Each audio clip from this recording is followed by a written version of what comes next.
happening, Paul? Oh, we're here, I guess, to discuss the EX today. Yeah. EX, we'll probably touch on the point-to-point.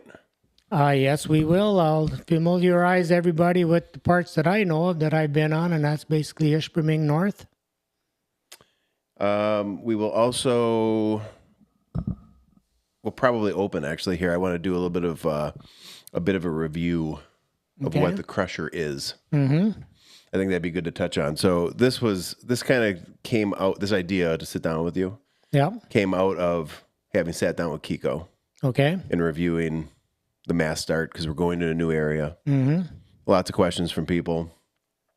So we did a bit of an overview in episode 11. Anybody who has not listened to that episode could go back to that. There's a lot of information, I think, toward the latter half of the episode talking about crusher, mass start, the Keweenaw, camping, etc. Yep.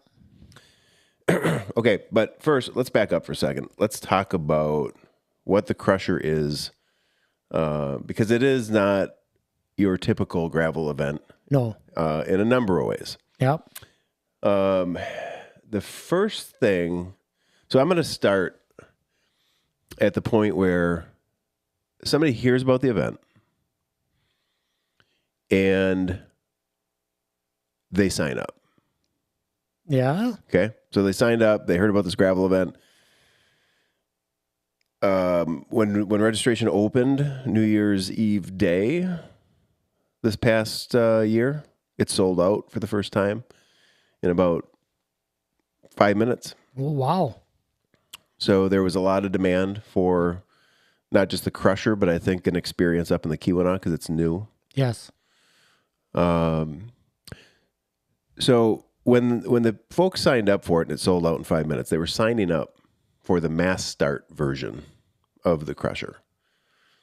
And for those people who don't know, that in our language would be referred to as the crusher mass start or MS routes. And that particular crusher event takes place in July. I think it's around the 19th, 18th, 19th or so. And it's essentially a 25-hour event, one day.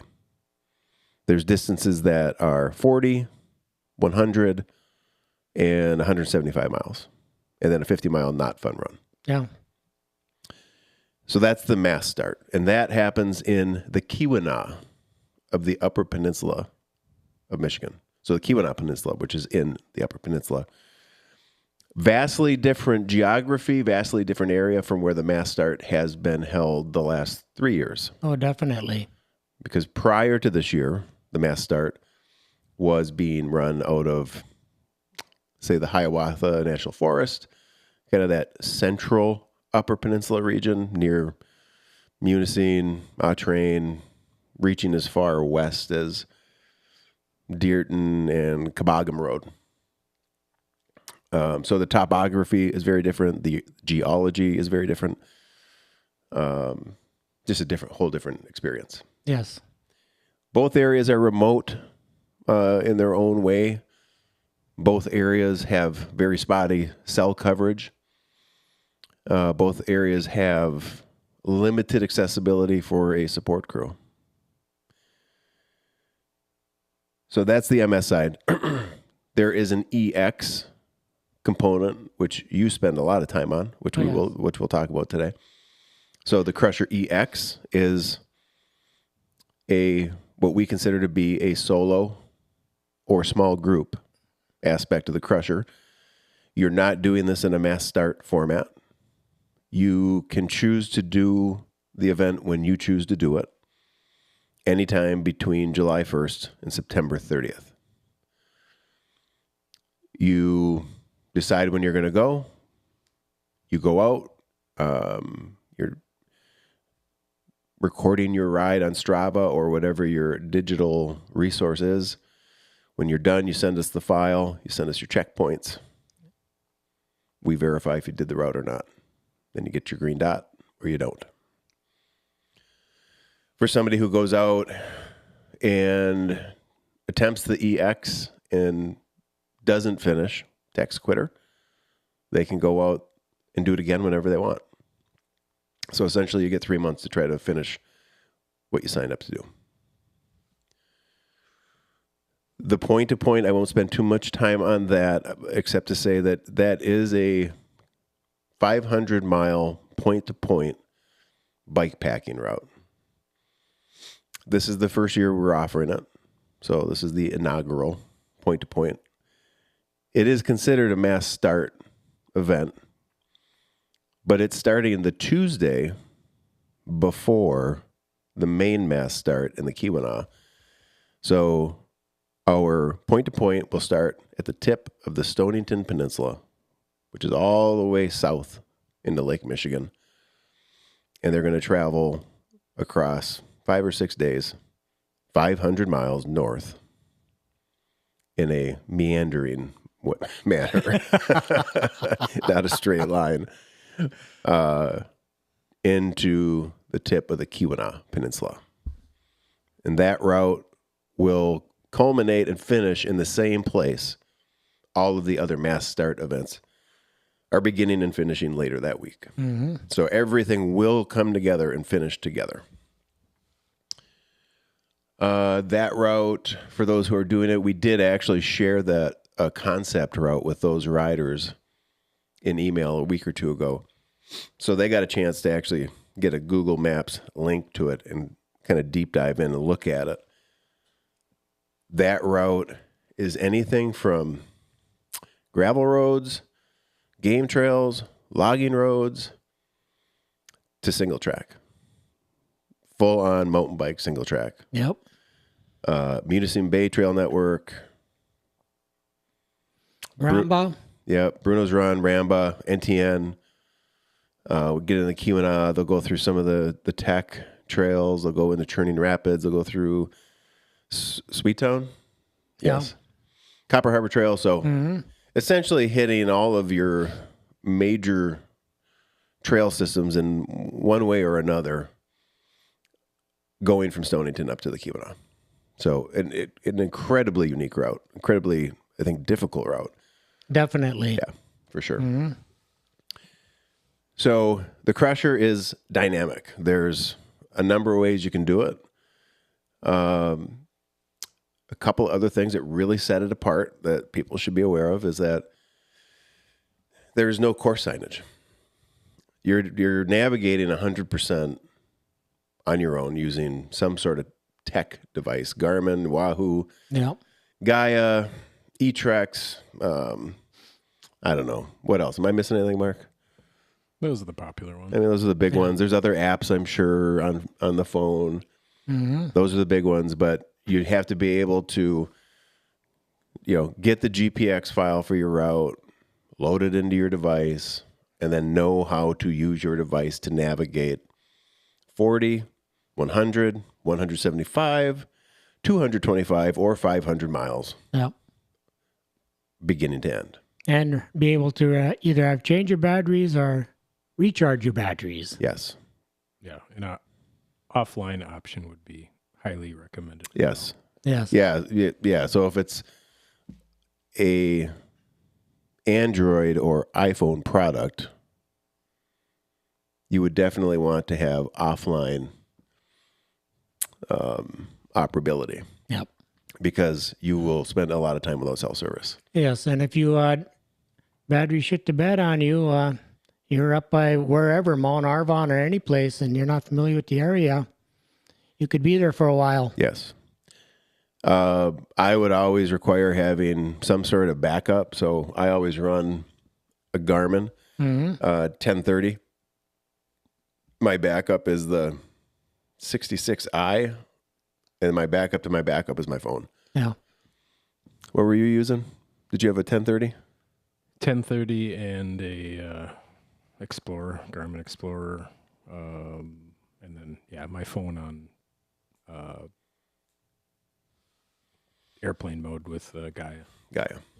Here, and you have, what do you got here? Got it. Map 64 ST, and hold it up. GPS Map 64 ST. And yes, and put a lanyard on it and secure it to your bike. You don't. Do you use anything else? No. Did you use an eTrex before? No. That's the first one I bought, and I love it. And I got another one, just a newer generation of that same style that I use for a backup now. So we're not going to get too deep into the tech side of it. I'm bringing this up because people need to know that you need to know how to use whatever tool you're going to use to navigate. You better know how to use it. Yes. I will, and we don't want to get into the weeds because there's so many different devices out there that we could literally dedicate an entire episode just to GPS. Right. But I will say for anybody using an eTrex and some other Garmin devices, which I don't have a comprehensive list, but I know for sure in the eTrex series, some of our files are too big for the device to handle. Mm-hmm. And what it will do, instead of throwing an error and not loading the file, what it'll do is it'll load the file until it's full of data. Yep. And then it cuts the file off. Yep. So we literally had people last year during the Mass Start Crusher. They got down to the Lake Levasseur area where they're still, 60 miles from the finish. And their eTrex said, "Hey, congratulations, you finished." That's exactly right. Yep. And they had no idea because they were missing the last 60 miles of the route because that eTrex just cut it off. But on the screen, it'll show the entire route start to finish. Yes. But then it puts the checkered flag, like you say, 60 miles short. Yes.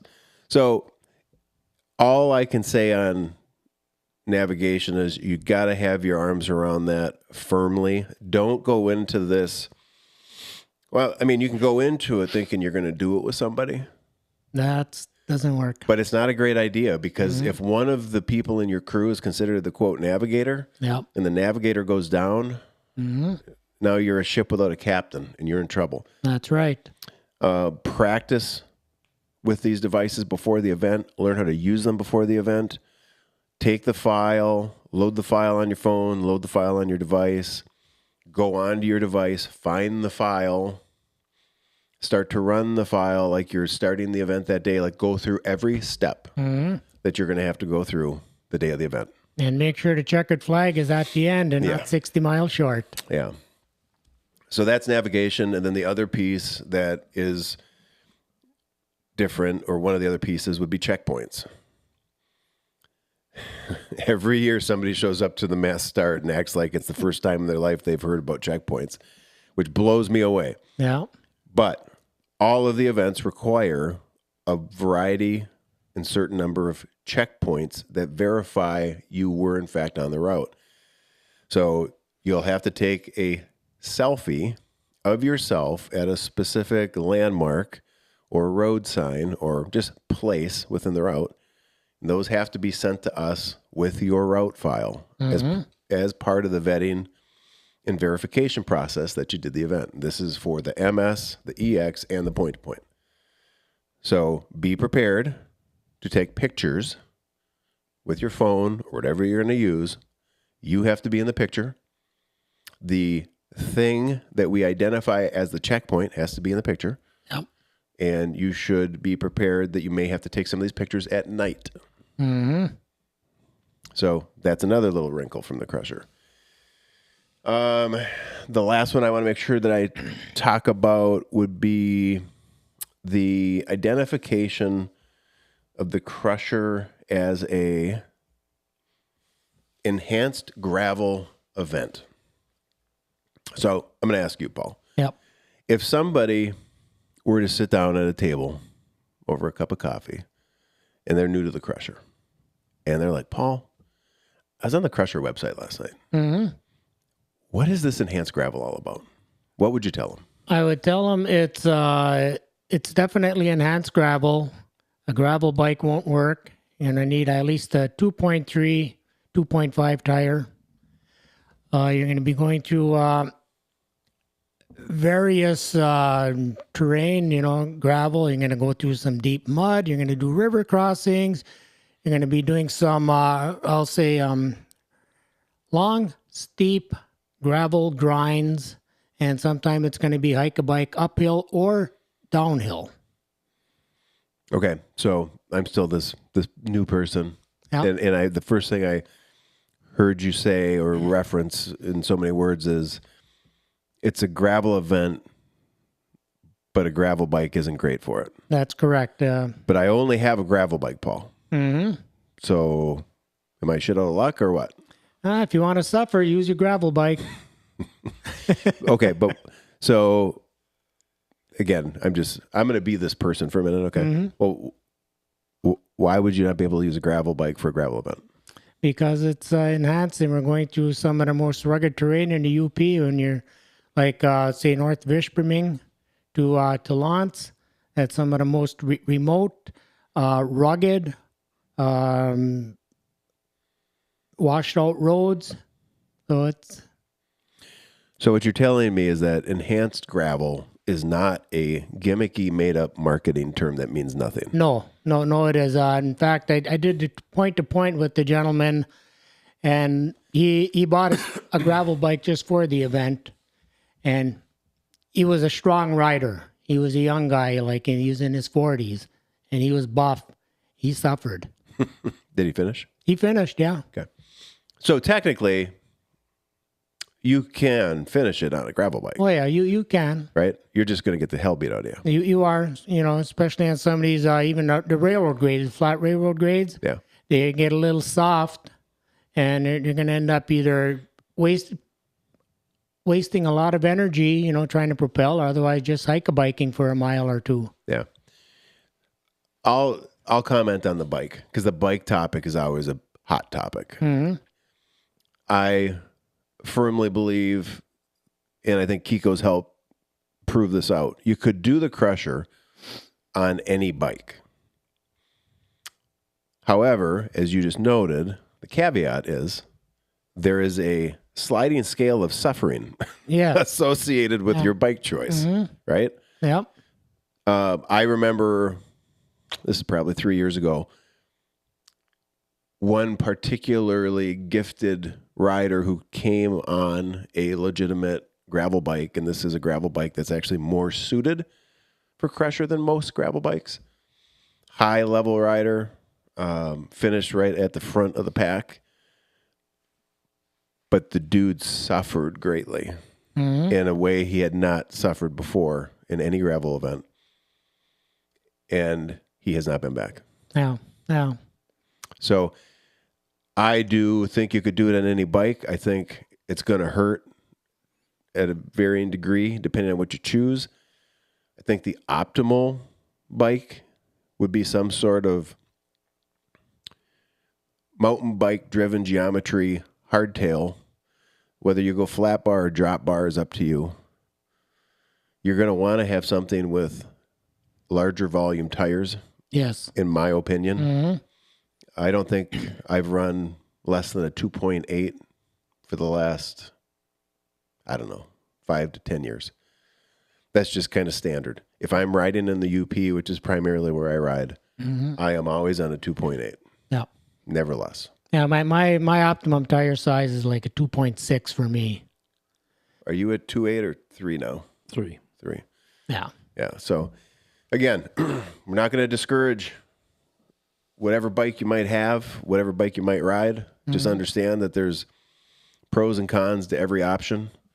And as people have said for years, it doesn't matter what bike you bring. At some point, you're going to be on the wrong bike during the Crusher. Yeah, I guess I sum it up as energy conservation. Yeah.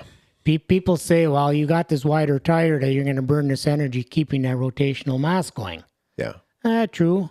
But the flip side is that with the wider tire, you are riding more, walking less. Sure. You're not sinking as much in the sand, bouncing off the rubble as much. Yep. And you are propelling forward. Yep. So it also makes a more comfortable ride. So enhanced gravel is not a term that was made up in a marketing room. It does mean something. The first thing, if you sign up for an event called the Crusher, is that should pique some interest. It's called the Crusher. Well, why do they call it the Crusher? Well, because it'll crush you. And then the next piece is, that term enhanced gravel, I've never heard it before. Well, that was kind of a spin-off of the 2019 point-to-point. Yeah. Yeah, where people, they thought it was a gravel, and many people showed up with gravel bikes. Yes. And we were marketing it that year as enhanced gravel. Yeah. I think the shirt that year, one of the shirts we put out was "You're not in Kansas anymore." That's right. But it's important, I want to get into the homework piece of this just for a sec. If you sign up for something called the Crusher and you've paid money to do it, that was a voluntary act. Yes. Nobody forced you to do this. I didn't force you to do this. Paul didn't force you to do this. You chose to do this. And at that point, you took on responsibility for your preparation. That's correct. So there is a website for the Crusher. And it's called, the URL is crushergravel.com. And if you go to this website, I have it up on my laptop right now. I'm looking at it.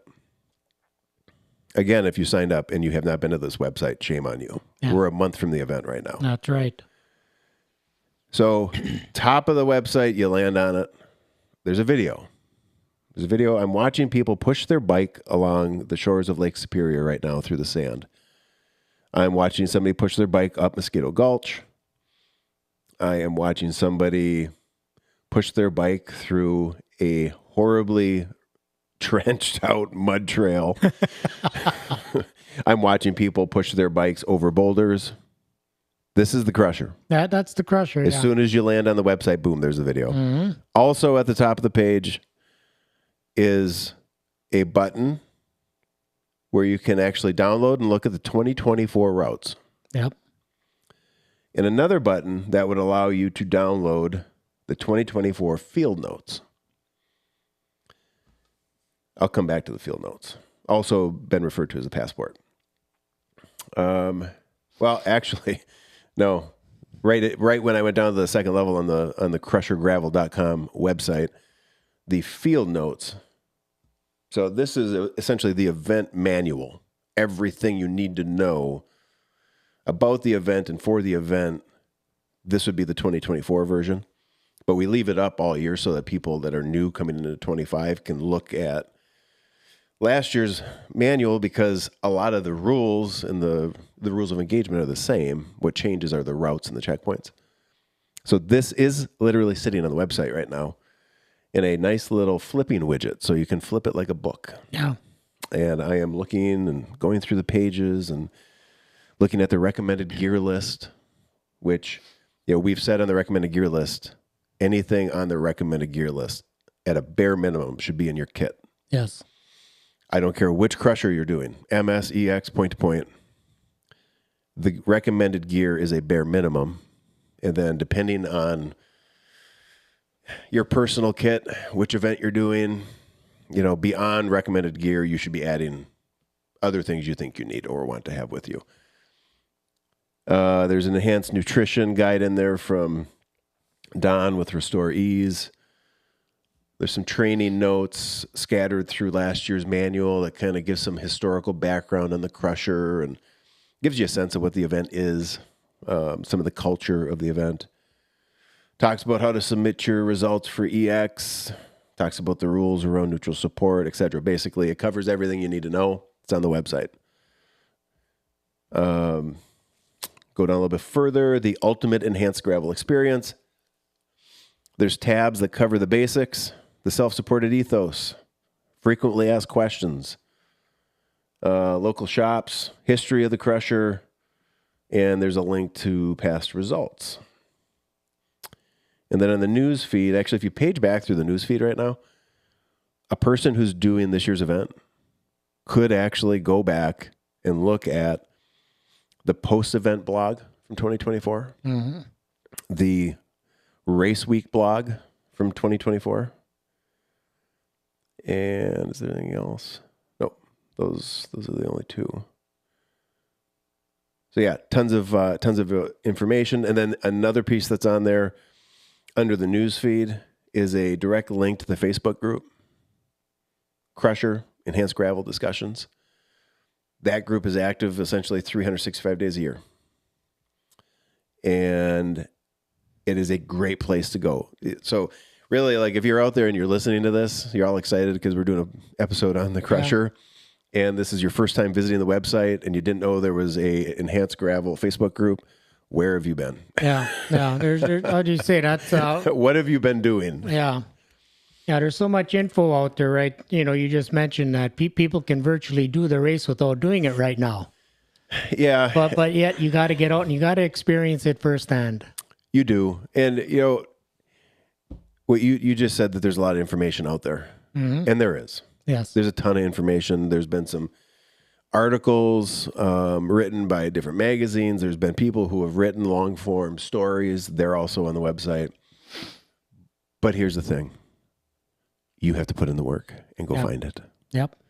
And I've said somewhat jokingly, but also serious, if you can't find the website, if you can't find the Facebook group, if you can't find these very easy to find resources and tools, if you can't get past that checkpoint, you probably have no business being out on the route anywhere. That's agreed. Yeah. So, I think that's a good introduction. That's very good. Yeah. You probably just nailed everything. Now we just got to do a little bit of map work here. Can I take over your screen? Let's get after it. All right, let's see if we can make this happen. So we are going to bring up the Crusher EX routes. They're going to be here on the made-up screen.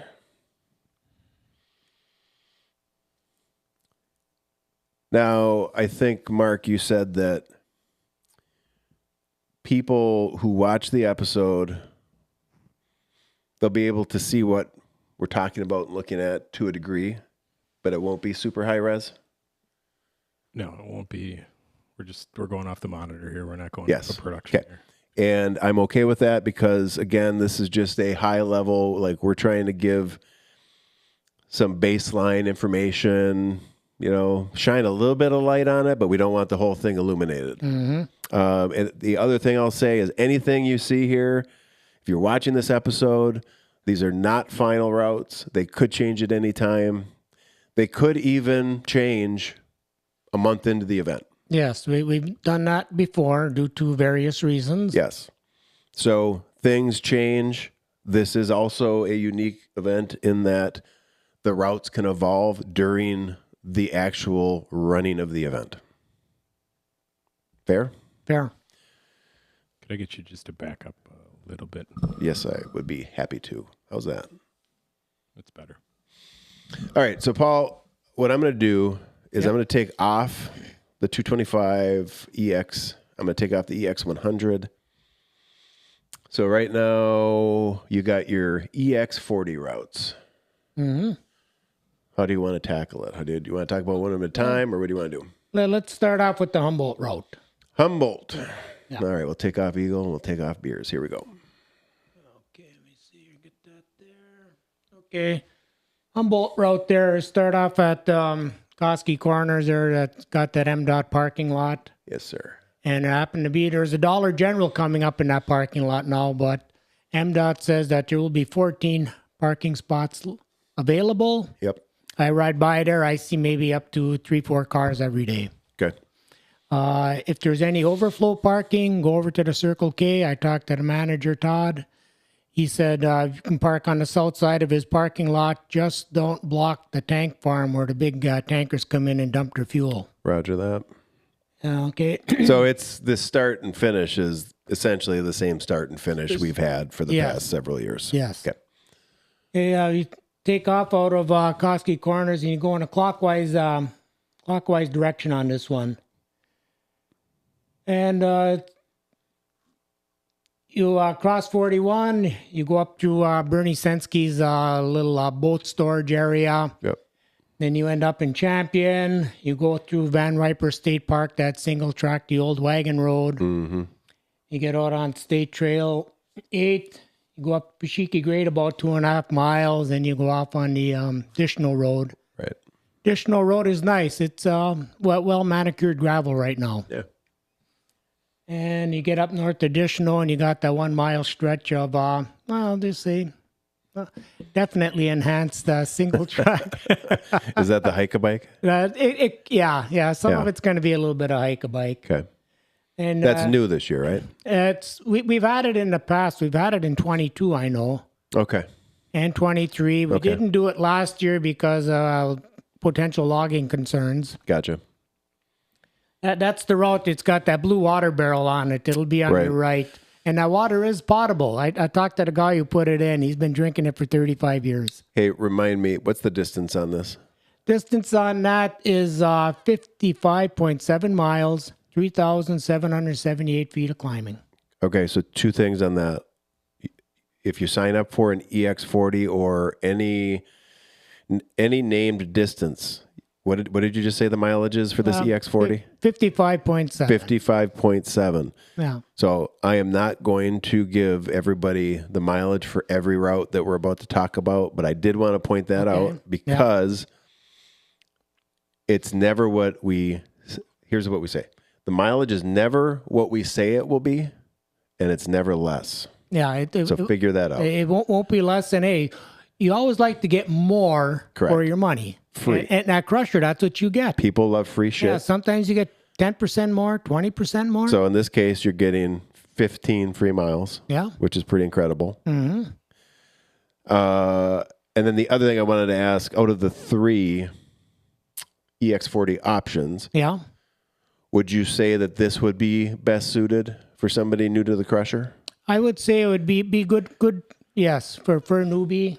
It's what do you say? It's fairly tame, fairly safe. It gives you a little experience of, like I said, deep mud. Yep. Gives you experience of a river crossing. Yep.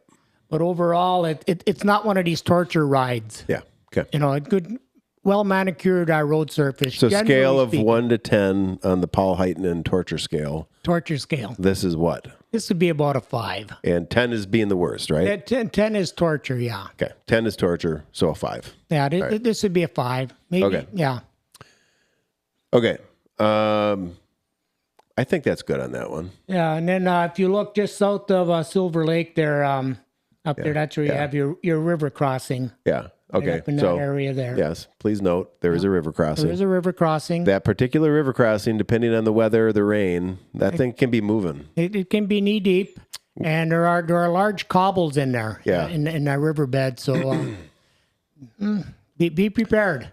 Yes, I would cross that one. Be very heads up. Be very aware. Don't put your head to sleep. No. When we took the kids across there, we had a group of like 11 kids and then 3, 4, 5 coaches. That year, the crossing was moving. Mm-hmm. The kids could not go across with their bike sideways. We had to help get their bikes across. Yeah. That's how fast that water was moving. They're light. There's not a lot of mass. They're younger kids. And I'm just putting that out. You want to be aware. I also am mentioning that because I want you to know that these kids were like 11 years old. Yeah. And they were out there doing the crusher. Yeah, that water could probably be up to 30, 36 inches deep, and it can be raging, if you catch it like the day after a good rain. Yeah. Yeah. Let's see here. Okay, so I just brought up Eagle, the EX40 Eagle. Okay. Different start and end location. Yes. Yeah, it starts at Eagle Mine parking lot there. Okay. Eagle Mine entrance. All right. What are the highlights? The highlights of that, it starts off relatively mild. You'll go west on the AAA, and one of your first checkpoints will be the airplane crash site. Okay. And then you go up to Mount Arvon. And let me see here. You got the rock cut in there? I probably... It doesn't look like it. It could not facilitate the rock cut. Okay, you got Mount Arvon. Yep. Then you descend off of Mount Arvon and you head north towards mouth of the Huron River. Okay. Then you cross the mouth of the Huron. Yep, up here. Yep. And after the mouth of the Huron, it's going to be about 4 miles. Kind of nice, a little bit uphill. Yep. And then after that, it starts getting into the suffer category for about 6 miles. Mm-hmm. And we have a new checkpoint there. It'll be the Cliff River Falls. If you move your mouse a little bit to the east, And a little bit north, see that little lake there? That's Cliffs Lake. Yeah, right in there. Yeah. Okay, yeah, that's going to be a new checkpoint. When you say that you're getting into the suffering for 6 or so miles, what kind of suffering are we talking about? It's going to be uphill. Oh, okay.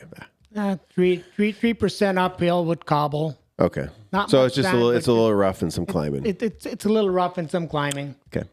Is that the section that you would ask if we wanted it in or not? Well, I was going to bypass it and go around, but you encouraged me to put it in. Yes.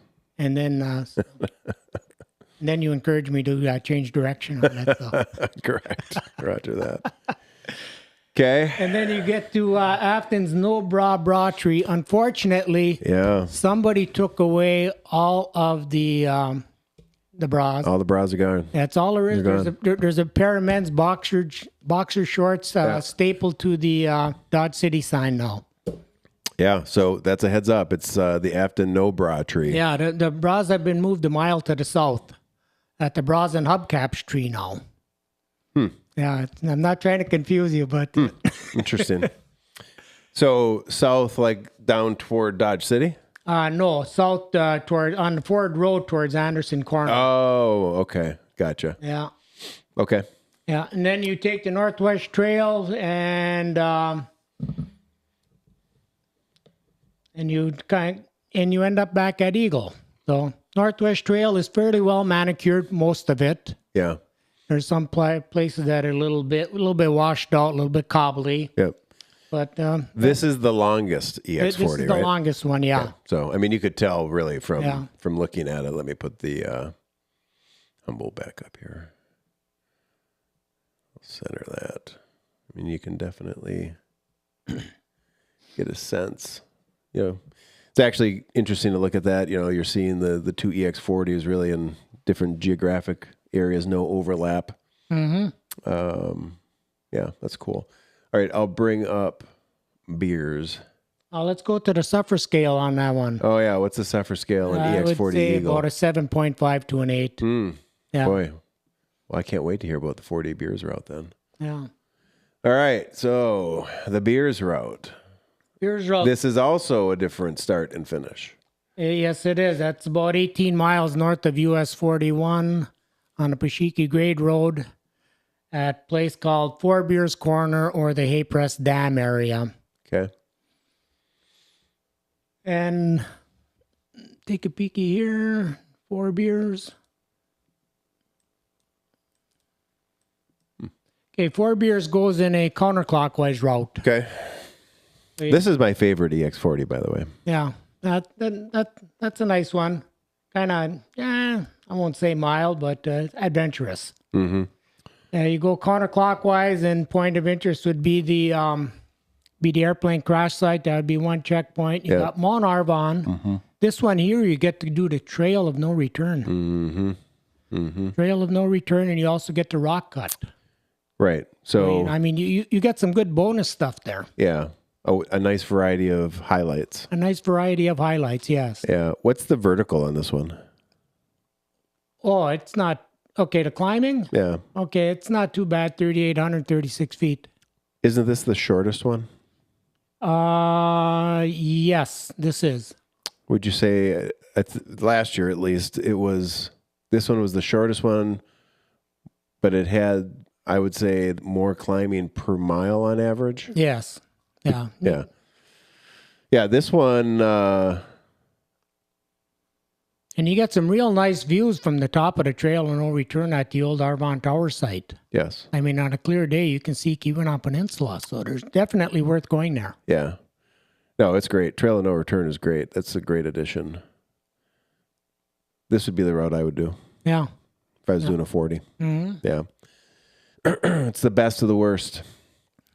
And it doesn't have, the one thing it doesn't have in it, we had Kerwood in it last year. Yes, we did. Yeah. But due to logging activities there, we had to remove it this year. But right. I got full intentions of next year putting Mount Kerwood back into the 4 Beers. Yep. Good. Anything else you want to add on that EX40 beers? I would Suffer say scale? Suffer scale 8 to 8.5. Just due to the vertical. So, okay. So you're putting the beers and the Eagle kind of at about the same level? At about the same level, just that the difference is there's a slight difference in miles. Yeah. One's longer, one has more climbing. That How's it climbing compared to the two? To Beers and Eagle? Beers and Eagle. Okay. Proportionately per mile, they're about the same. Okay. But overall, I'll just say Eagle has 10% more. Climbing. But it has more miles. It has more miles. But proportionately, like if you X amount of feet per mile, they're similar. Interesting. Yeah. Okay. Those are the EX40s. When you sign up for an EX40 route, you can do any one of the three. It's really your choice. We'll put the GPXs will be made available. You choose which one you want to do. Just make sure that you know what the correct GPX file is for it. Make sure you know what the correct checkpoints are for it. Yeah. And then make sure you submit all of that to us when you're done. And if you got everything that you're supposed to have, you'll get a green dot. Mm-hmm. And also do your homework, and you know how to get to the 4 beers starting point. Yep. Yeah, definitely figure out where the start and the finish is. All right, so I got the EX100 up. EX100, yeah. And is this going clockwise or counter? It's going clockwise. Okay. And it's going to start off at Humboldt, Koski Corners. So the traditional start and finish. The traditional start and finish. Yep. And you make your way through Champion, and you get up on the Pashiki grade, and you got a little bonus this year, at least for the beginning. You got I don't know, 10 miles of blacktop road, fresh blacktop road from last year. Oh, how nice. Then it hits gravel, and then you go up, and one of your first checkpoints will be the rock cut. Then the next point of interest will be the trail of no return with the great views at the top. That rock cut from that direction, are they going down it? No, they'll be going up it. Okay, good. I was going to say we'd have to change that. Yeah. And then Mount Arvon is another point of interest there. You go up the west approach. Yeah, Mount Arvon. Is this an approach that we've used before? Yes. Yeah, we've used it numerous times. Sometimes up, sometimes down. Arvon, for those who don't know, and by now I don't know how you wouldn't know, but if you're totally new to this, maybe you don't. Arvon is the highest point in Michigan. Yep, 11 inches taller than Mount Kerwood. Yep. Mm-hmm. Just in case you needed to know. 11 inches. Have you verified that? Well, Mount Kerwood was the highest point in Michigan until the early 80s. And when the GPS accuracy really became, really accurate, the surveyors determined that Mount Arvon was 11.5 inches higher. Interesting. Yeah. Okay, and then you head northerly. You decline Mount Arvon. Okay, it's a nice 6-7 mile decline. Then you hit a little bit of gravel road, and then you cross them out to the Huron, and then it's a similar route for about the first 10 miles. Yeah. Uphill, cobbly, a little bit of sand, and then you get to the Afton No Bra Tree, and then from there you head south on the Ford Road instead of northwest. Mm-hmm. Then you get to the Bras and Hubcaps intersection a mile south of Afton Tree. And you go through some new stuff there back to the AAA Road. You go by Eagle Mine. You got the Yellow Dog River crossing. And then you get on State Trail 5. Basically, you take State Trail 5 all the way back home to Koski Corners. Mm-hmm. How do you think this 100 compares to the hundreds we've put out the last couple of years in level of difficulty? In level of difficulty, okay, I'm going to give it an 8 on the suffer scale. Yeah. It starts off easy, and like your first 20 miles is going to be, this is a cakewalk, but right. The middle and the end is going to be a little bit of a suffer fest. I think with Kerwood coming out, because Kerwood came out of this too. Yes. And it was in there last year. Yeah. I think that's a significant piece removed in terms of speed and just something that was hard. Additionally, big climb, and then the whole climb up was muddy and mud pit infested. Slow. Yeah. So I would say that definitely it tones it down a little bit, I guess I'll say. It does. A little bit. Yeah, a little milder from last year, but nevertheless, it's going to be a challenge. Yeah, it's not to downplay or I don't want, it's still hard. For sure. But for somebody who maybe came away hating Kerwood, this would be the year to do it again. Yeah. Because there's no Kerwood. That's right. Hopefully next year we'll have Kerwood back. Oh, yeah, for sure. Yeah. As soon as the logging activity clears up, we'll have to get her back in there. Yeah. Yeah, they get the crossing at the mouth of the Huron. That's good. Yep. That's always a highlight, I think, for people. Yeah, there's some good stuff in that route. It's a good journey or tour of the backcountry. Yes, it is. Definitely be prepared because there's a lot of places on that route you're not going to have any cell service. That's right. And also, if anybody has support vehicles, going to meet them at various kiss points along the way. Like State Trail 5 from Humboldt North to AAA Road. I got an F-150 pickup. I would be hesitant to take it on there just due to road clearance and washout. Yeah, that's actually a good thing to touch on. So support crews or neutral support, whether this is MS or EX, prior to coming up to do the event, let's talk EX first. You're definitely going to want your crew to have done some homework. Yes. And I mean, you could even go into the Crusher group on Facebook and ask questions if you're completely new, because the reality is what Google will show you, what any of these mapping services will show you could be straight up lies. That's right. They might show a road where there isn't a road. Or they might show what they believe is a road, but you do not have the same definition of what a road is. And I mean, I've seen situations where support crews have gotten out there and they're lost. Yep. Yeah, I would say definitely equip your support crew with an offline. Yes, offline navigation option for sure. And teach them how to use it. Yeah. Yes. Employ them to learn how to use it properly. Yeah, critical. Every year we have a support crew that ends up lost, not knowing where the hell they are, and also not having an offline option, knowing how to get out of there. I mean, they always get out, but it's not to say that it doesn't add some stress to the marital relationship. Oh, yeah. So I would be careful with your SUV. Yeah. For support groups there on a lot of these trails. So yeah. And the other thing I'd say is, it's great. Like I'm a proponent that if your approach is that you want to have a support crew because let's say you want to involve your wife or your husband or your kids in this and kind of have it be a family adventure where one or the other of you is riding and then the family supporting you, that's great.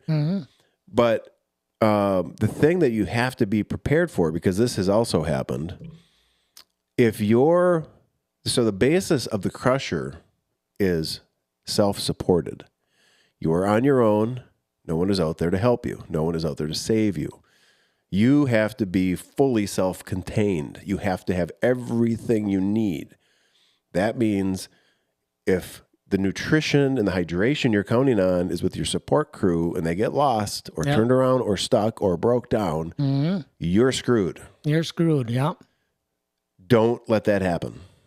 Do not lose sight of the self-supported nature of this event because you could become detached from your support crew for a short period of time or completely. Yeah. Yeah, it's bound to happen. More times than not, the support crews are either waiting a long time, not knowing, because they didn't estimate the time of arrival correctly. That's important. Important part to do your homework. Do your homework. And no matter how much homework you do, be prepared for the fact that by the time you put boots on the ground, you might not have done enough, and now you're still adapting. Yep. On the MS, so mass start, and I'll say this for the point-to-point too, because point-to-point is part of the mass start production. The one thing that I'll add here, I don't know that I've said this in writing or in the group, but I'll say it here, and I'll probably actually follow up and put something in the group. A mass start event's a different animal from the EX in that if you go out and there's a small support crew that's agreed to meet you at a point or two, that's just you, and that's just that vehicle. Mm-hmm. Very low impact. Yep. A vehicle and a dude on a bike. For a mass start event, if we've got 400 people and half of them have a support crew, and then all the support crews decided to show up at the same place, that's a public nuisance. Mm-hmm. So I think, and I'm bringing this up because, the bigger impact you have on the rest of the general public, the higher the odds are of having a negative interaction with someone. And then the more negative interactions we have, the greater the chance of something bad happening for the event. Mm-hmm. So while it's great for neutral support to get together in one spot and hang out and talk, you should also consider the potential public implications you're creating. Yeah. Whether it's line of sight where you're parking, impact you're having on other members of the public being able to access a resource, a parking lot, etc. All of these things should be taken into consideration when you're out there supporting an event participant. Yes. And if you get to a spot where, and again, this is where I think that you have to be adaptable and flexible, and it's not as good of a thing to be utterly dependent on your support crew. If you'd want your support crew to be able to adapt, if they get to a spot where there's just too many people, move on. Yeah, move on, or get up there. Or if you're, say, your kiss point is at an intersection, there happen to be a house there, and they got the dog on a leash, and the dog just barks for 35 minutes straight. Yeah. It's right there. You are impeding on that homeowner a little bit. Absolutely. So either move forward or backward. Just a little awareness can go a long ways. Yes. Be kind. Yeah. Last year, we did that point to point from Misery Bay over to the end, 350 miles. I remember, I can't remember what town it was. I don't know if it was Greenland or Rockland, but we were going through a small Upper Peninsula town in the early wee hours of the morning. Light was breaking, but it was still fucking early. And just a little example of there's a support crew waiting, right? This is, 5 in the morning. Support crew, music playing in the car, loud. Again, dude, look around you. Yeah. You're in a town that's still asleep. Maybe turn the music down. A little bit. Maybe just don't play music. Yeah. Right? Maybe clap when they come up. Good job. So anyway, long story short, be aware. Yeah, be aware, yeah. And let's not screw it up for us and everybody because, we're pissing people off that didn't have to get pissed off. That's right.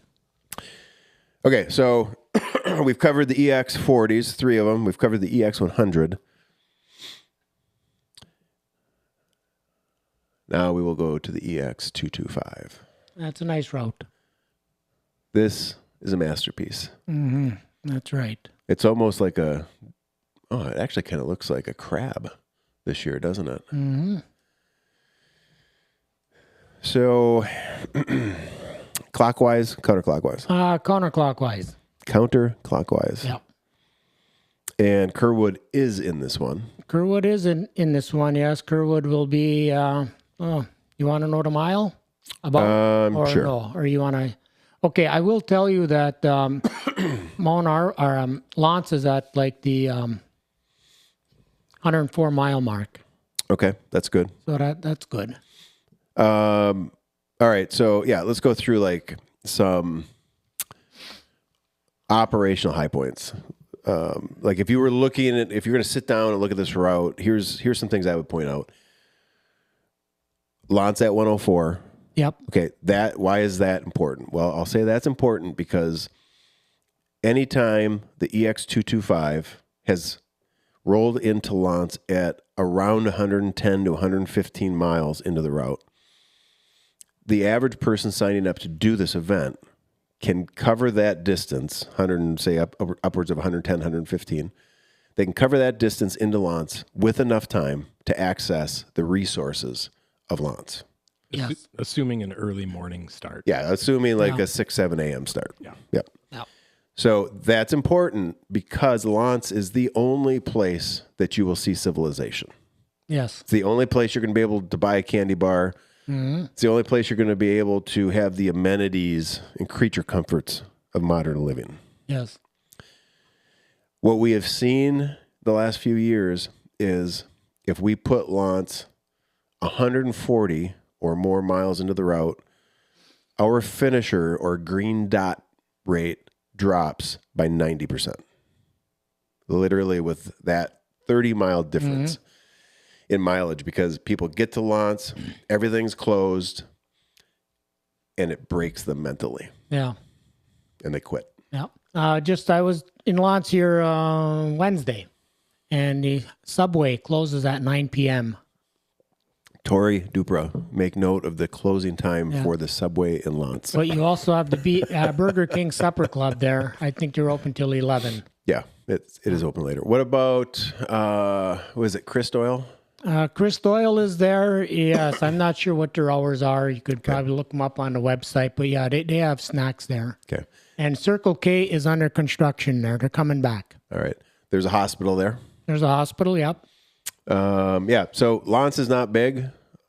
Do your homework. That's right. Figure out what amenities exist, what restaurants exist, and when they're open and when they're not.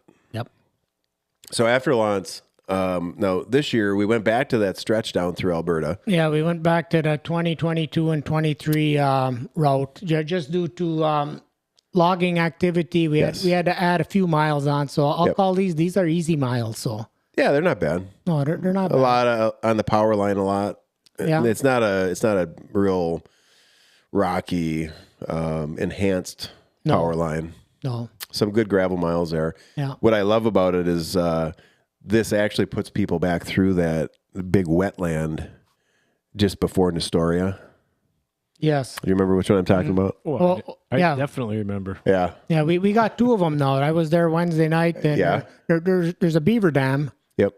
And then you go over a little rise, and then you have that other water enhancement, that wet foot crossing that's knee deep or so. Yep. That's great. Yeah, so you got two of them there. Yep. That's great to have that back. And then it's going to take the traditional approach to Herman, and then we'll leave in the same way we've left Herman, and we go up through Kerwood. And go up to Kerwood.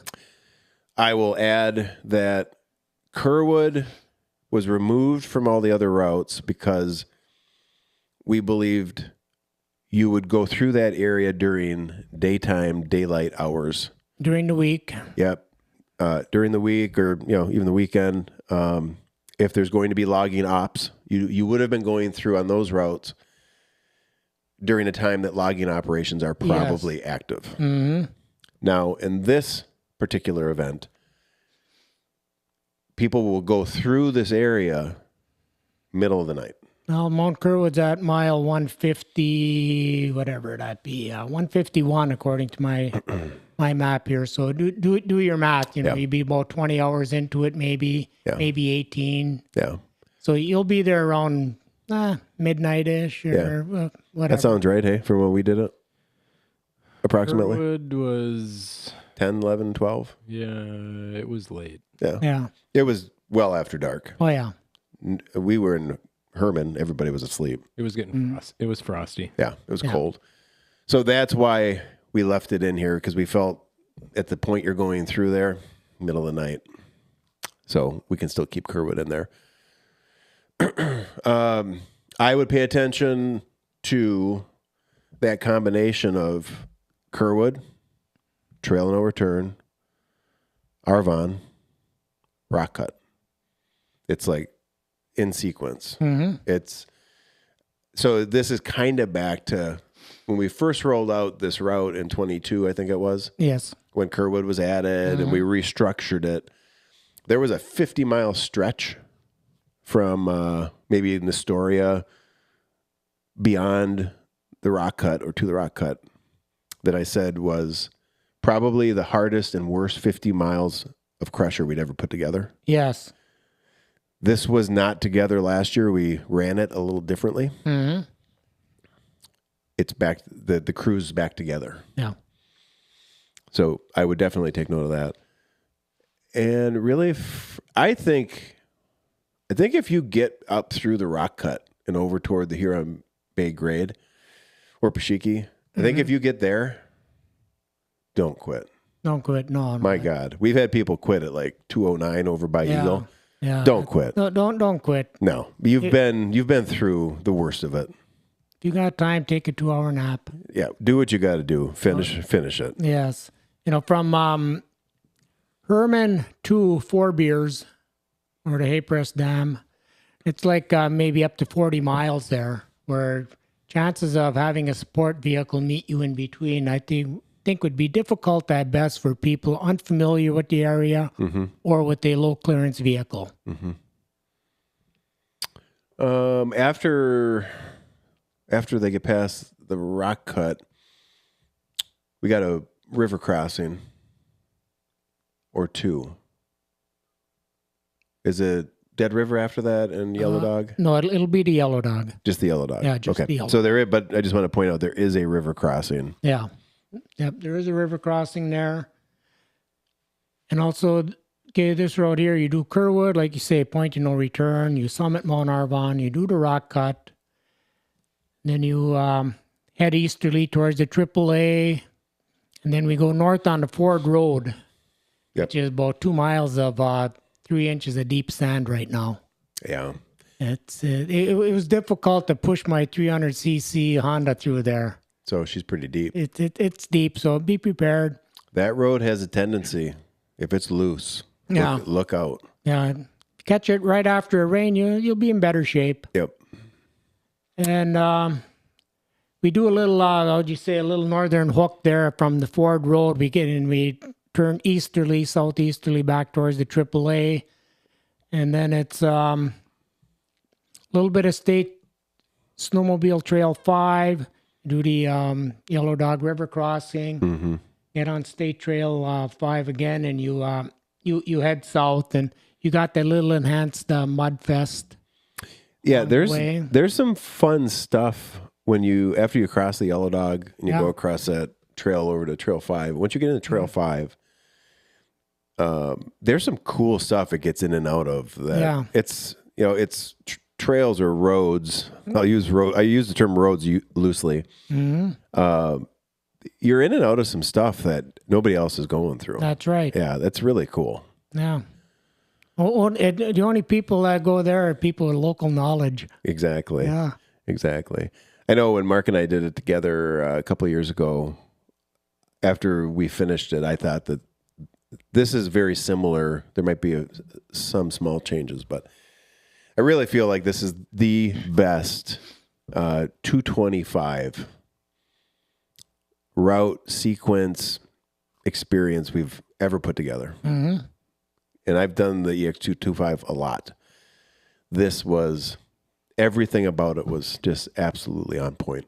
Yep. Agreed. It's hard, like hard at a level that it's not just the distance, but some of the roads and the trails and the chunkiness of the terrain. And the remoteness. The remoteness, the ability to align the sequence from Kerwood, to Trail and No Return, to Arvon, to the rock cut. Like, it's just relentless for 50 miles. It's trying to beat you.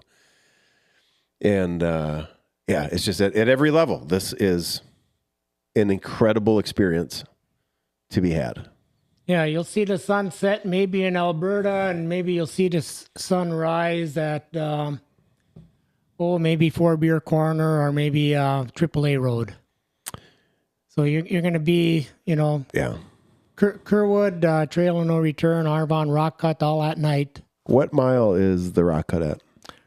Rock Cut is, golly gee,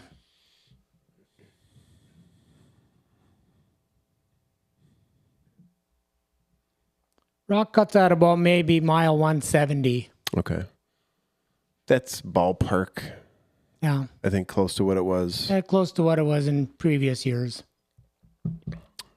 We were hitting the Pashiki when sun was coming up, right? Yeah. And we were on like a 31, 32 hour pace. We finished, 31 and change. Yeah, 31 and a half. Yeah. Okay. Yeah. Buckle. So for those who are buckle chasers, there is a buckle for this, for the EX225. It's beautiful. I should have brought it. We don't have one here, do we? You've got the only one that, if it's the same one that. Well, he did more of those last year. Oh, did he? Yep. Yeah. All right. Shit. I didn't bring it. Anyway, beautiful hand forged buckle from Gordon Gearhart. 34 hours. 34 hours? Okay. 34 hours. And what's the cutoff? 34 hours. Oh, you mean the cutoff if you don't get a buckle? Right. Right here. Time cutoff, 40 hours. 40 hours. Okay. And 34 hours for a buckle. Yep.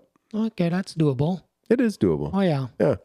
You got to stay on the gas, though. Yeah. Not much dallying around. Well, I'll just tell well, these people already know, but I'll reinforce it. It's not your moving speed. It's your average overall. Exactly. Yeah. So, you got to count that in. So monitor your stops. Well, monitor your stops, or what I do is I'll get a little cue sheet, and I'll start off at like average overall 7 miles an hour, 7.4, 7.8, 8.2, 8 point whatever. Yep. And that way there, you divide your average overall into the total mileage. Yep. And then you come out with an hours. Yep. So yeah, when we did it in 31 and a half, we were not killing it. No, we had a ride time, I think it was 23 and a half or 24 hours. So we were. Well, you said like 8 hours, 8 hours of downtime. Mm-hmm. Yeah. Mm-hmm. Yeah. So we weren't out like trying to set world record speeds. Mm-hmm. But when we were on it, we were on it. Yeah. And when we weren't, we were not. Yeah. When I did it in 22, I'm a little slower rider. I had 3 hours of downtime, 32 hours of cranking. So Yeah. It can be done. Oh, yeah. 34 hours is definitely attainable. Yeah, but you definitely got to watch your stop time and be aware of your average overall. Absolutely do. So here's a topic to touch on. Actually, let me put up all the routes now so you can see all of them.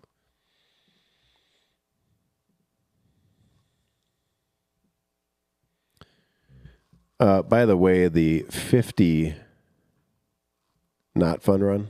Yep. What we're going to do for the EX this year is we're going to allow them, anybody who signed up for it, to choose one of the EX40s. Oh, yeah? Yeah. Oh, that's cool. Yeah. So they'll overlap, one of the bike routes. They can just choose which one they want to do. Mm-hmm. So you're either going to get, a shorter one with a lot of climbing, the highlights, or you're going to get a longer one. Yeah. Up to you. That's a great option. I would take the 4 beer. Definitely. Yeah. Oh, yeah, for sure. That's what I would take. The best one. For beer, you get out in the wilderness, you get a chance to experience it, a little bit of climbing. Absolutely. So I brought up all the routes because I want to touch on something next that this helps articulate. So I went down yesterday, I told you, and I talked to Lime Timber. Yep. And what I think that people don't realize a lot of times, because they think a road is just public domain and open access, is that the majority of this land, not just here, but across the UP, it's not, you're a guest on the property. Lime Timber owns huge chunks of land. They own most of where we crush. Yes. They are the landowner. Yep. Now, a lot of their land is in the commercial forest program, but we are still a guest. And when I say we, I mean us, the motorized community, hiking community, hunting community. We're all a guest on that land. If it wasn't for the logging industry, timber companies, there wouldn't be roads. They're literally who build the roads. Yeah, they're the ones who build it to extract the resource, and they maintain them. It's really an important thing to remember because last year, this is something that I talked with Bill about yesterday when we sat down to talk about this year's routes. We had a couple of crushers go through an active logging operation, and we got a call because they went through that active zone under a boom. Yeah. And that is the type of behavior that will get the permit revoked. You can't go, I mean, we're doing everything we can, right, through the routes, through talking with Lime to learn where are the active timber sales, where is the logging occurring. Doing everything we can, working with them, working with the state of Michigan on state lands to figure out where's this activity at and how can we avoid it. But the upper peninsula of Michigan is the logging industry. You can't get away from it. That's right. It's our heritage. It's who we are. It's what we are. Like it or not, whatever your position is on that, that is not a topic for this podcast. But it is just to say it's part of us. You don't get away from it. You have to, if you're going to sign up to do this event, understand you are a guest on the land and you're representing us. You're an extension of us. So if you go out and you're acting like a bonehead or you're flipping off a logging truck driver or you're acting entitled, like you can riot in the middle of the road because you apparently own it for the day, that's a representation of us. Whether it is or not, that's how it's taken. Yeah, that's how it's perceived. And I can tell you without hesitation, that is not the way we as an organization behave or want to put ourselves out there. But unfortunately, sometimes somebody will do something that puts us in that light. So use incredible discretion, restraint, and humility when you're out doing the crusher, or for that matter, any event. Because this thing that we call the Upper Peninsula of Michigan that seems so large, vast, and wild is not that large.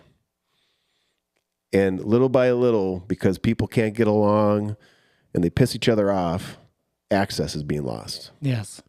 And it's a problem for everybody. Not one group or the other, for every group.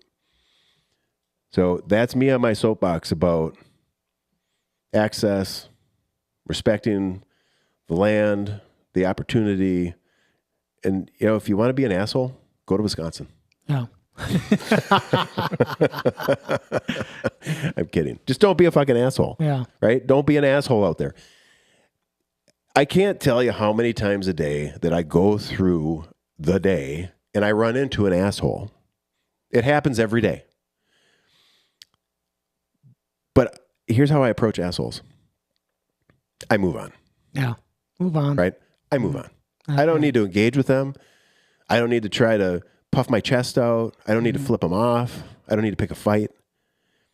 I don't think that people understand that when you do run into an asshole, if you go to their level, you're an asshole. That's right. You just elevated your status. So, I don't know.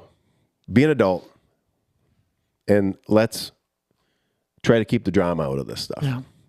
So circling back to the loggers here, if indeed either the rider or a support vehicle encounters a logging truck, get out of the way. Get the hell out of the way. There's a lot of mass there, and those guys can't stop on a dime. And also, if you come across like a loading operation where the forwarder is loading onto a logging truck or the logging truck is self-loaded, spend a few minutes, get the operators. Make eye contact with the operator, hand signals, and they'll give you the okay to pass. And everybody walks away high-fiving each other. Do not enter the zone until, as Paul just said, you've made direct, intentional eye contact. Yep. They've powered down. You know, if a boom is in the air, you don't fucking move until the boom is down. That's right.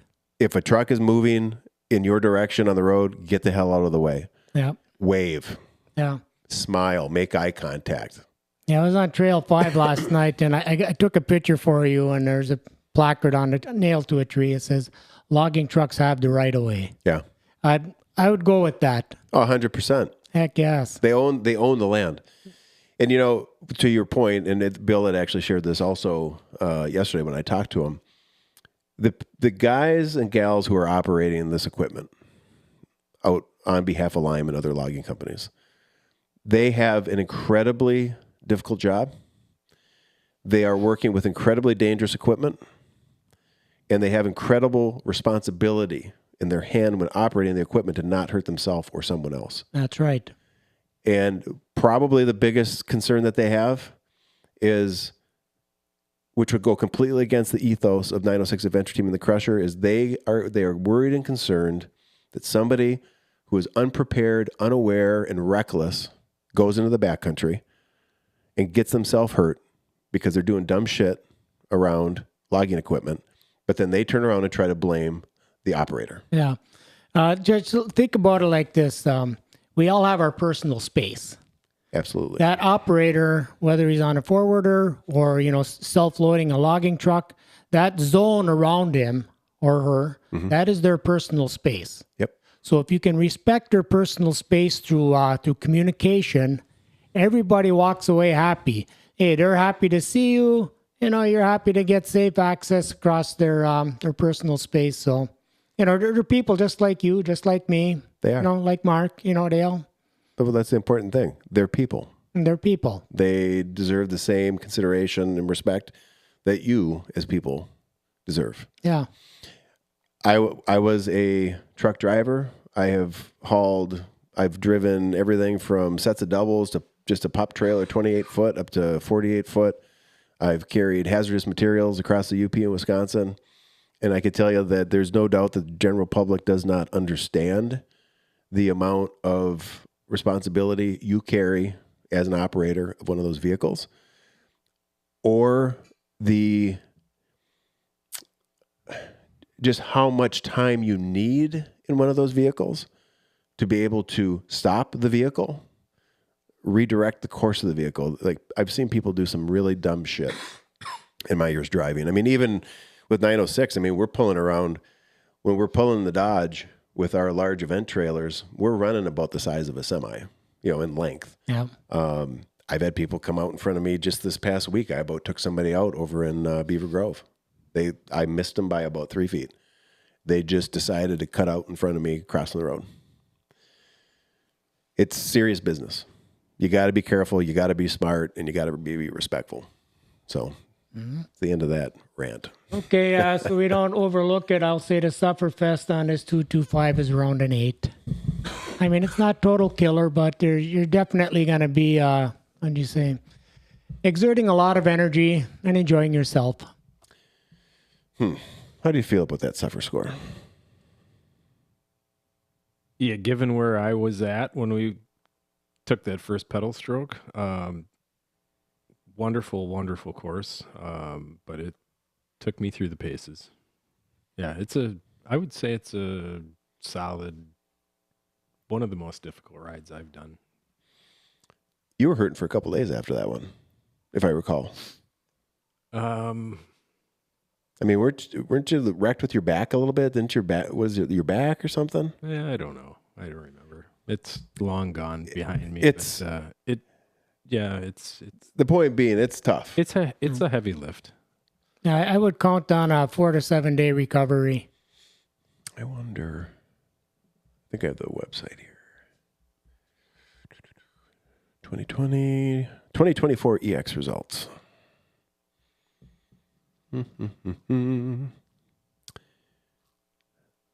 There you go. So up on the screen, we've got 1, 2, 3, 4, 5, 6 finishers from last year. 4 of them buckled. Fastest time was Chuck Boyer at 28 38.5 hours.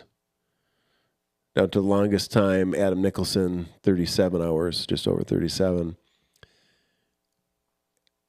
There were close to 30 people signed up to do this last year. That's what we had for finishers. And this route this year, I think, is a little bit harder. Yeah. I wonder, let's see. Let's go to 2023 EX. Let's look at the EX that year.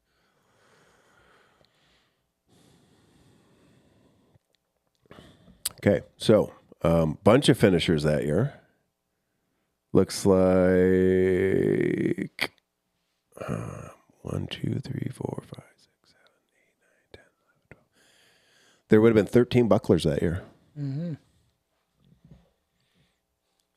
We didn't have the buckle option until the next year. Justin would have missed it by a minute. Oops, eh? That's a bummer. Mm-hmm. So 26 finishers that year.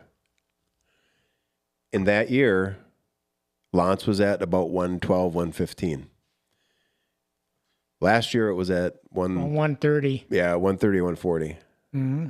That's the difference I'm talking about. Yeah. It's significant. But you can see pretty good range of times. I mean, Jameson killed it at 21 hours. Yes. Spencer, 25. Travis and Nick, 30. Joe, they did it together, 30. Mark and I. Tim, Chris, lots of good times that year. I think the year prior to that, a common time for finishing it was more in that 35 hour and higher. Now try okay, right there, Jamison.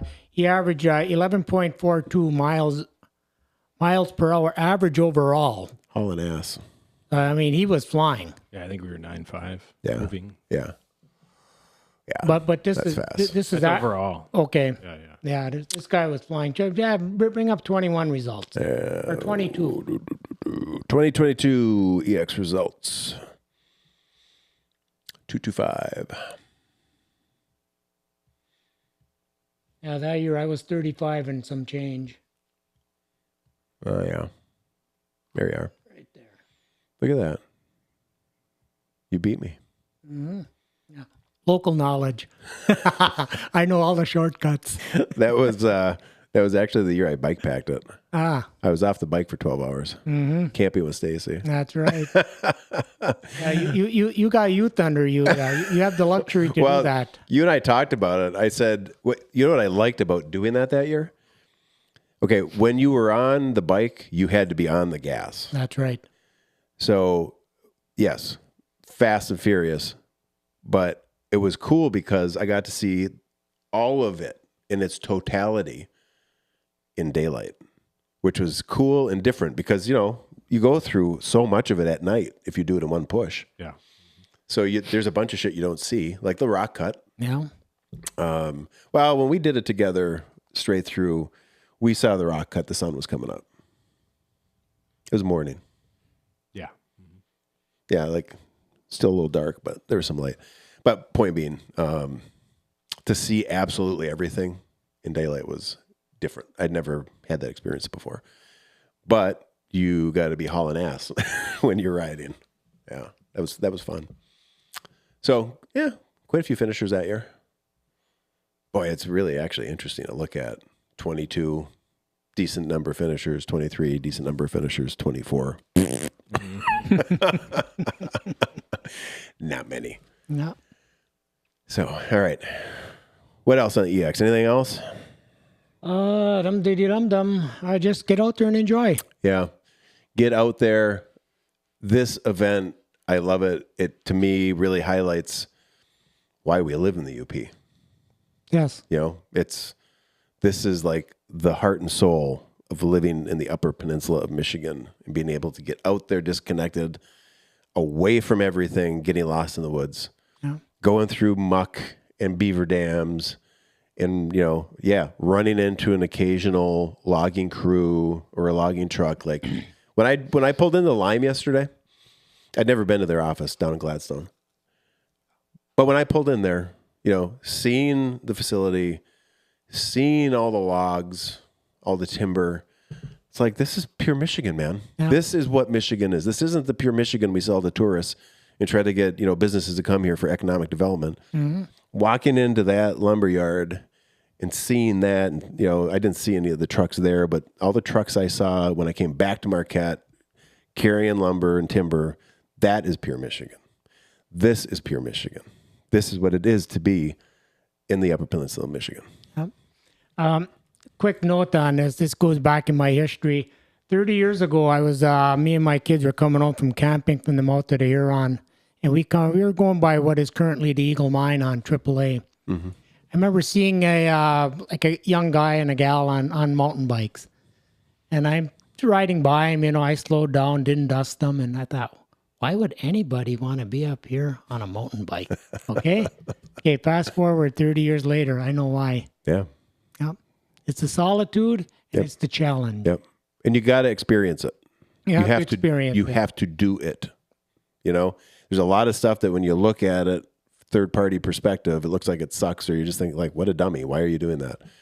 But then when you get in and you actually do it, and you're in the space that they're in, then it's like, all right, now I get it. Yeah. Now I get it.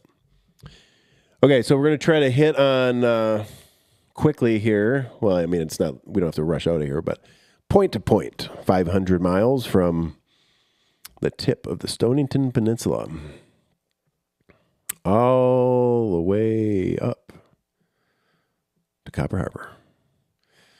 So a few things on it. It is 500 miles or 500-ish.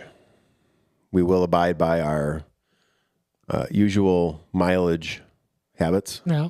It will be not 500. You get more for the same price. And it will not be less than 500.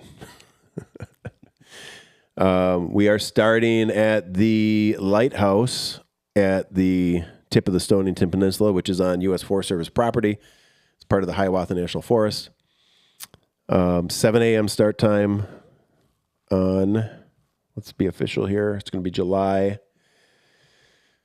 It's July 15th, 7 a.m. We will roll out from the lighthouse. And, I'll say the front end of this, keep in mind, I think it was 22, our first time down in the central Upper Peninsula region running the crusher. So the route went to the lighthouse. Like, we left Otter Lake, did a loop, went down to the lighthouse, and then came back up. We made a big circle.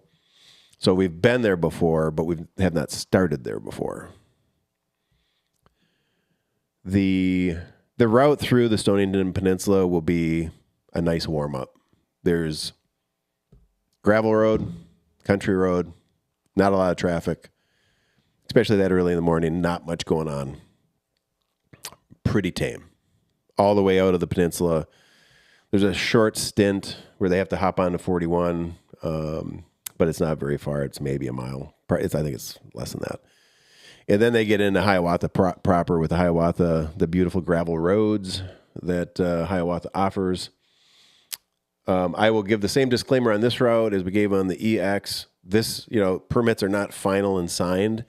They're all in the process of being reviewed. I've been in conversations with both Hiawatha and Ottawa. They have the route. They're reviewing it. I think it's good to go from what the conversations have been.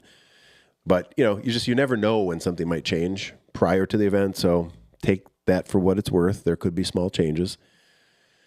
We're going to get up into Bruno's over here, which is also Forest Service. And then we'll pull them up through more Hiawatha, eventually into Valley Spur with Munising Bay Trail Network. So you get to go through the single track over there, experience that. There's some good stuff in there. Now you got that nice flow trail. Yeah. Oh, cool. Yeah. It's beautiful. We'll shoot out of there. We're going to head for Chatham, and you'll probably, for people who've done our events, they're going to see some familiar territory, whether it's from Crushers Past or even Polar Roll Ultra. And that's kind of the route that they're working back through Sundell, up through Laughing Whitefish Falls, down Peter White, into Deerton, and then we'll drag them west through Sand River over to Harvey. When we get over here, we're still sorting this out. This is a representation of what we would like to do over in South and North NTN, but you get a little bit of both. The system on the south end of town and north end. And then send them out the Heritage Trail up to the land of Ramba. I know when I first sent this out to the point-to-pointers, they were quick to point out, like, hey, we have to do Margie in the middle of the point-to-point. And, well, first of all, we put it out purposely because we knew we'd get some comments. It's not going to be all of this. We haven't reduced it yet, so there will be a light version of this. But you are going to go through Ramba, and it is going to be tough because we'll probably just take the highlights. Yeah. Like the worst of the worst. Or no, I should say the best of the worst through that area. From Ishpeming, you want to talk a little bit, Paul, about what you put together here? Just from Ishpeming, leave downtown, you get on State Trail 8, and ultimately you will cross US 41 under 41 on a snowmobile trail. Then you head west on State Trail 8 to Gold Mine Lake Road, and you go take a little shortcut across to Wolf Lake Road. State Trail 5 north up to Eagle Mine. And easterly on AAA, and you summit Mount Arvon, and then you head generally westerly to Lance. And then from Lance, you kind of do a reverse of the 2019 point-to-point. Oh, a little history in there. Yeah, that was our rough draft there that we ended up changing, but it takes you through, I believe, by that Silver Mountain there and through the U.S. Forest lands. Yeah, I talked to Randy about that from the U.S. Forest Service. Yeah. Yep. And then you head northerly, and you see you hit the Houghton Tech trails there. Yep. Yeah, I see you got that little hook. If you go down there, you got that little hook to that Silver Mountain parking lot. Yep. Yeah, and then you get up towards Tapiola and Yep. a little bit of Tech trails, and then you cross the bridge and get into that Rippling Rapids. Churning Rapids? Churning Rapids there. Yep. And then up to Sweet Town. Yep, that's nice. And you just kind of meander northerly. Yeah, it ties into... Where is it? It's probably Meek-ish, where it's going to tie into some of the MS-175, MS-100. Yeah. And then what is different, I want to say that this is from Delaware to the end. It's kind of going reverse of what the other mass start events are doing. So they're going opposite directions. Mm-hmm. With the exception of when they get up to Brockway, when they get up to the top, they will also... Then it ties back in, and it will follow overflow down to the bottom in the trail's end. So because of the opposite direction and us wanting to keep as much of the Copper Harbor Trails section of the event in the point-to-point, we had to go opposite direction on it. Yep. But yeah, we've got Point Trail Phase 1, 2, and 3. Hits the rocket launch. Yep. East Bluff, we'll visit that. The Highlands, still my current favorite place to visit up there. It's a great view. It really is. It's phenomenal. And then into town, and up and down to the finish, no problem. A couple days. Yeah, that looks nice. Yeah, let's see, what else? 7 a.m. start. They got to be done by 5:30 a.m. on Sunday. This route will, of course, feature checkpoints like the other events. It's the longest Crusher event to date that we will have put out. 350 last year was the longest at that time. This will now overtake that. I think that this is a phenomenal bike packing route. It is. It's going to be challenging. Like you say, there's a lot of nice gravel, railroad grades. There's, you got ramble land. You got, that's going to be challenging. Yep.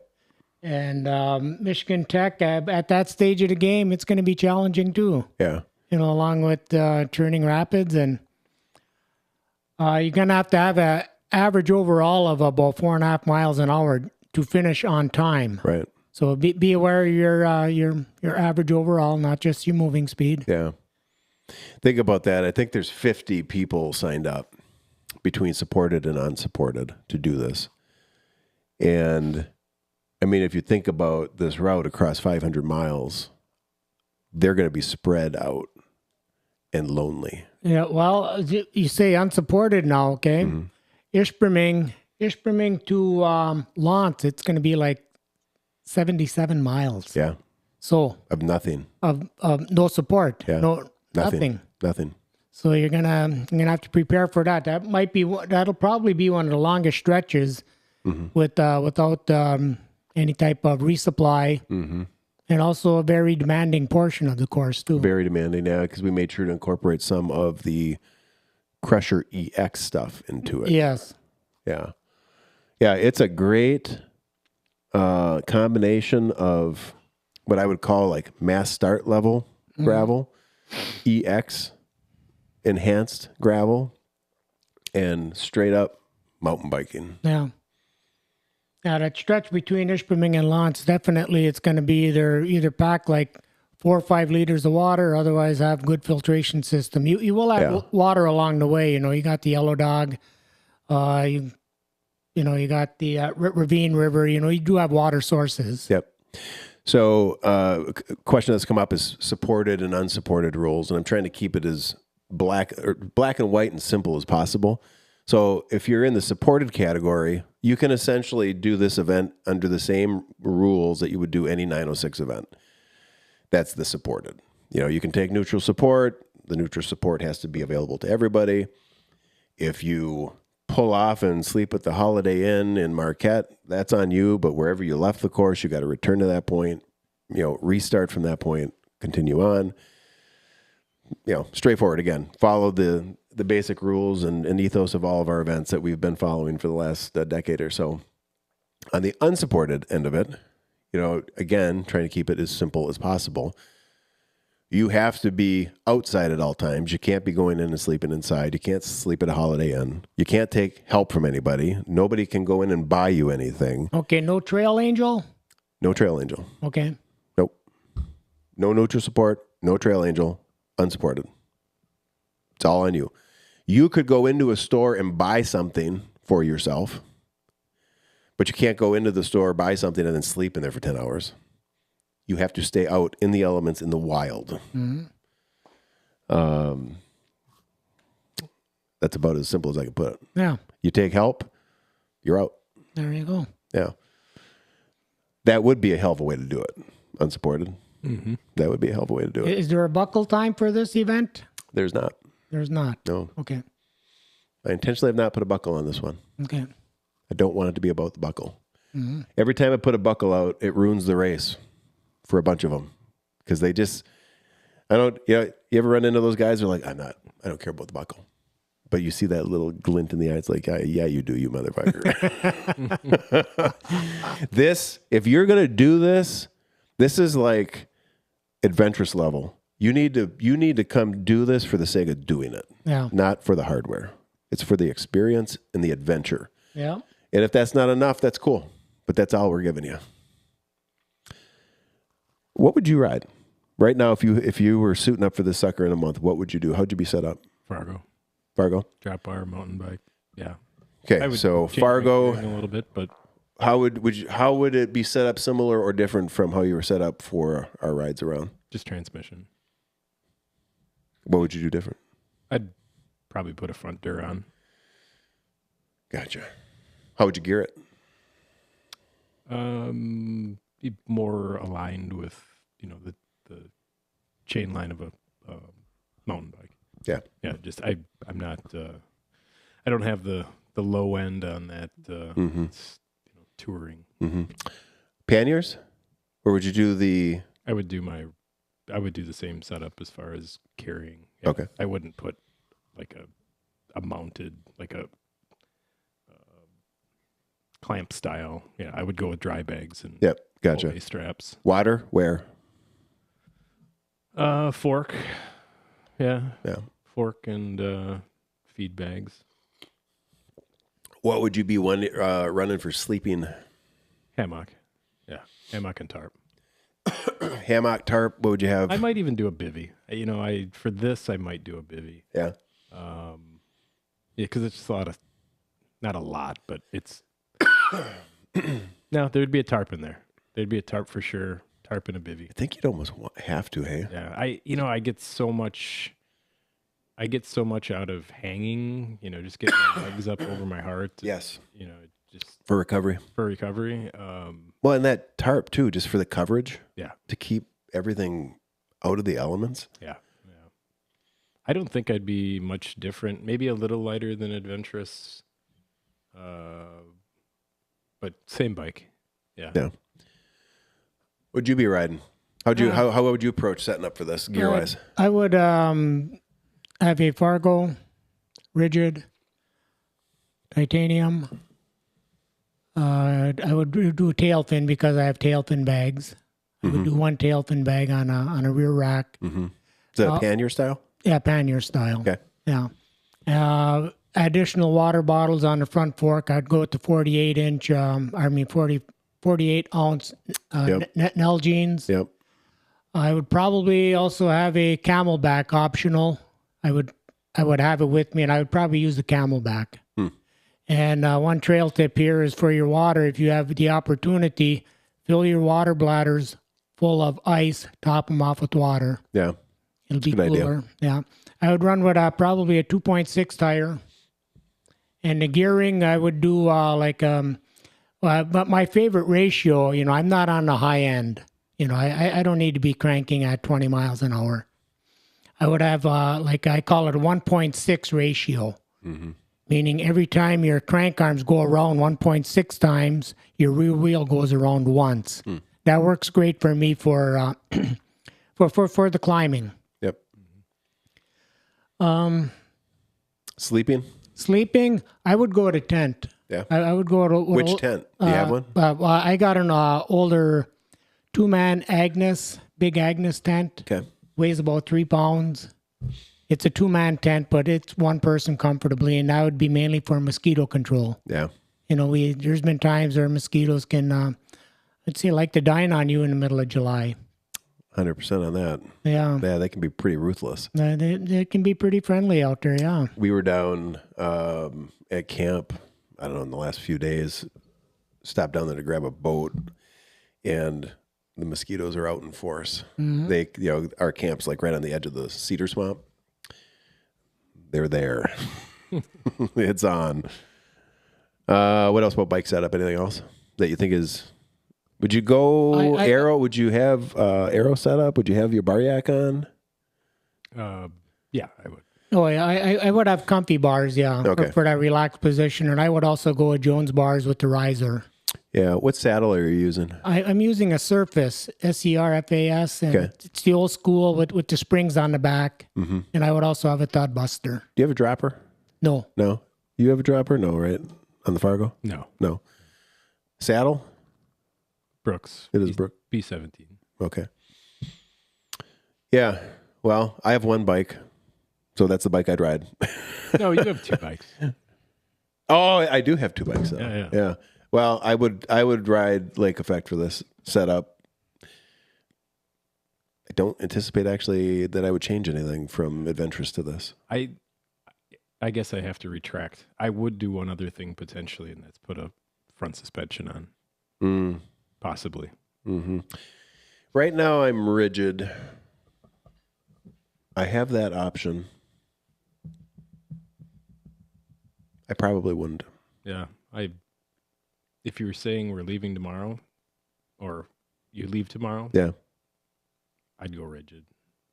I probably would go rigid. You're rigid, right? Yeah. Getting back to gearing, my gearing of choice for the low end is a 26 front, 44 back. Or you could do like maybe a 30-52, but you know that gives you around a 1.6 ish ratio that I'm a big fan of.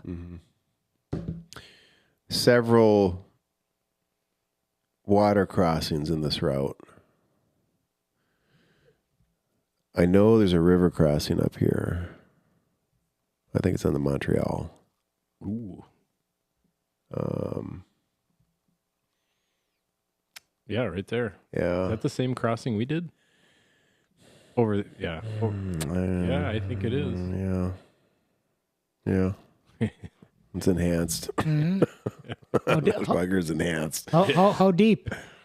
Oh, if it depends on the weather. It depends. Okay. But the great thing is you're staring at Lake Superior right there. That's a beautiful spot. It is. It is. Crusher territory. Did you throw any of the river crossings in there? Zoom in there. Okay, you got the Yellow Dog. Yeah. He's right above Mulligan Falls there a little bit. Yeah. That's where you have the Yellow Dog River. Otherwise, everything else should be, I'll say, if anything, a dry foot crossing. Is Trail of No Return in here? It is. No? No. I took that out after we talked earlier in the week about logging near Kerwood. If you want it in, I can put it in. Oh, we got to put Trail of No Return. Okay, in I'll put the Trail of No Return, but Mount Kerwood will will be out. For all you guys doing the point to point and the gals doing the point to point, you're welcome. Okay. Trail of No Return. Paul Hytinen's Trail of No Return has to be in there. Hey, have you fixed that sign? No, not yet. We need to do a fundraiser to fix that sign. There we Who go. broke that sign? I don't know. Bastards. Yeah, but the deer skull is still on it, so. Yeah. We need to repair it. There we go. For sure. While I'm thinking of it, I just saw that LSPR or whatever it is, the spectator point. So people, aside from logging activity, again, going back to other user groups out there, you do have to be aware that throughout the backcountry, at an increasing rate, there's side-by-sides, four-wheelers, motorized vehicles all over the place. When I was talking to Bill from Lime yesterday, I told him that a lot of times when I've been out, these logging trucks, you hear them coming. Most of the time you will. Yes. Now, I'm not saying every time, but they make a lot of noise. they you can actually feel them coming sometimes. But these side-by-sides, and I'll preface this, I've actually had good interactions out there. I can't think of a negative interaction I've had yet with a side-by-side or motorized. Most of the time, they'll go by respectfully. At the times I've been out there, some have stopped, and they're like, what are you doing out here? Yeah. Are you okay? So I've had positive interactions.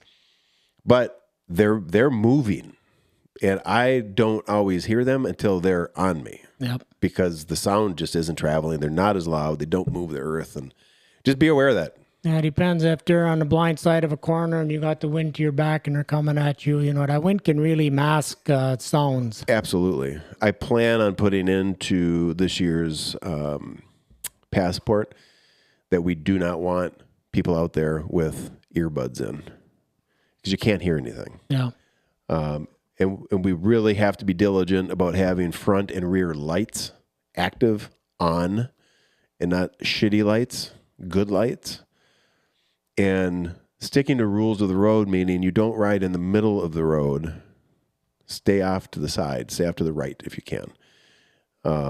Because if you're coming on a corner, a blind corner, and you're in the middle, and there's some vehicle of any type hauling ass, chances are on the corner you're going to meet in the middle. Mm-hmm. While I'm thinking about it, I don't recall you talking about it, but is there going to be a gear check for any of the events? No. Okay. No, thanks for asking that question. So we did a gear check in 2019. Remember when they checked in before they got on the buses and we were heading up to Copper? We did a gear check at Forestville. I do remember. Yeah, I was there. So we do the gear check at Forestville. And what we've learned through Polar Roll is that when you do a gear check with bikers, it's a circus.